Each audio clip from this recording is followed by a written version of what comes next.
ऐसा था, वो बहुत सारा पूजा पाठ तपस्या कर रहा था।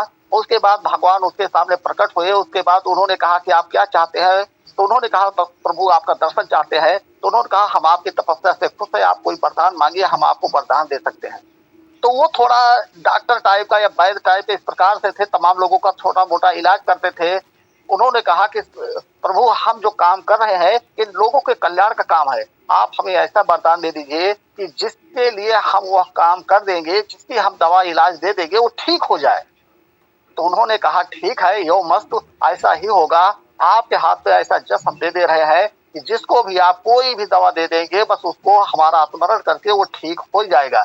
लेकिन एक बात का ध्यान रखिएगा। उन्होंने कहा क्या बात प्रभु?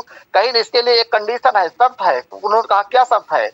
कहे कि आप उस व्यक्ति को दवा मत दीजिएगा जिसकी मरने का समय उसका आ चुका है, क्योंकि उसको अगर आप दवा देंगे तो ठीक नहीं होगा। अगर वो ठीक हो जाएगा तो जो यहाँ पे एक नियम बना हुआ है कि हर व्यक्ति को मरना, उसकी मौत तो आ चुकी है लेकिन आपके द्वारा उसकी मौत रुक सकती है, तो उसको आप दवा मत दीजिएगा। तो उन्होंने कहा कि प्रभु लेकिन हम ये कैसे जानेंगे कि यह व्यक्ति मरने वाला है? तो उन्होंने कहा हाँ ये सही है, इसके लिए आपको हम एक और शक्ति दे दे रहे हैं कि जो व्यक्ति बीमार रहेगा, जिसका आप इलाज करने जा रहे होंगे, उस व्यक्ति के सामने यमराज भी खड़े रहेंगे जिसकी मौत आ चुकी रहेगी। और यमराज किसी को दिखेंगे नहीं, सिर्फ और सिर्फ आपको ही दिखेंगे। तो अगर आपको यमराज दिख गए कि आपके उसके सामने यमराज खड़े हैं, तो उस व्यक्ति को आप दवा बिल्कुल मत दीजिएगा और वहां से आप चले जाइएगा। तो उन्होंने कहा ठीक है। आने वाले समय में उनको वरदान मिल चुका और जा करके तमाम लोगों का इलाज करना शुरू किए। तमाम लोग ठीक होते गए, उनकी मान सम्मान यश कीर्ति बहुत ज्यादा बढ़ती चली गई।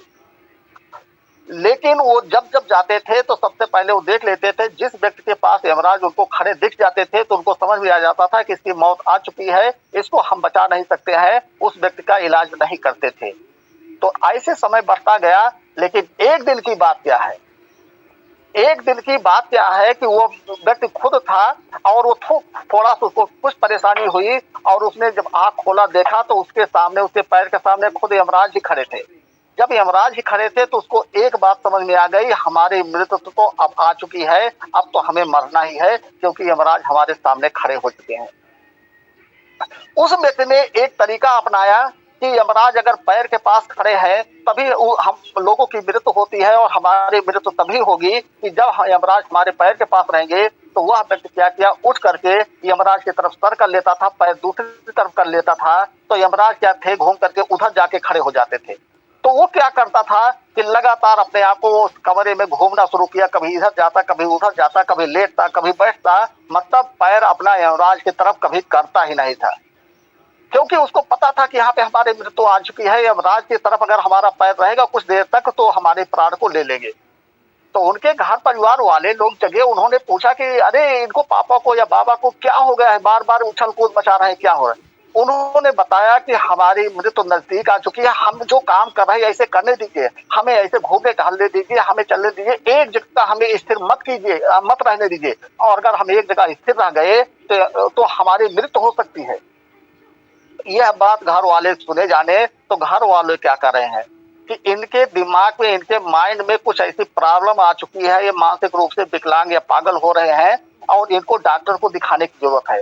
क्योंकि उस समय रात का समय था तो लोग उस समय डॉक्टर के पास नहीं ले जा सके, लेकिन उन लोगों ने क्या किया, उनको पकड़ करके बैठा रहे हैं, पकड़ रहे हैं कि आप घूमिए मत, टहलिए मत, इधर उधर राउंड मत लगाइए।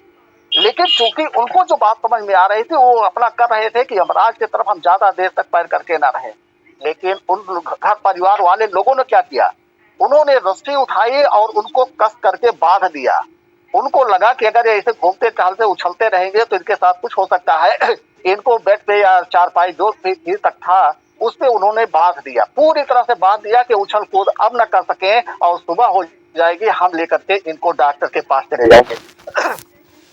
अब वो व्यक्ति मजबूर हो गया, उसको सामने दिख रहा है यमराज खड़े हैं, उसके बाद यमराज जाकर के उसके पैर के पास खड़े हो गए, उसके बाद मुस्कुराए लगे। अब ये भी व्यक्ति देख रहा है कि अब तो बेबस हो चुका है और अब तो इनके प्राण जाने वाले हैं। धीरे धीरे समय बीता, उसका प्राण निकल गया। उसके बाद यमराज उसको लेकर के जाना शुरू किए।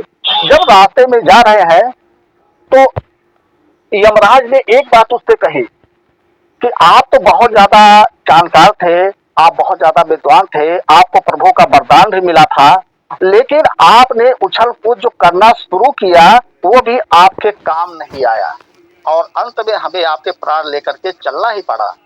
तो उन्होंने एक ही बात कही, उन्होंने एक ही बात कही कि काश अगर उस समय हमारे घर परिवार वाले लोग हमारी बात मान लिए होते तो आपकी औकात नहीं रहती थी कि आप हमारे प्राण को लेकर के चल सकते थे, लेकिन हमारे घर परिवार वालों ने ही हमारी बात नहीं मानी, इसीलिए आपको मौका मिल गया।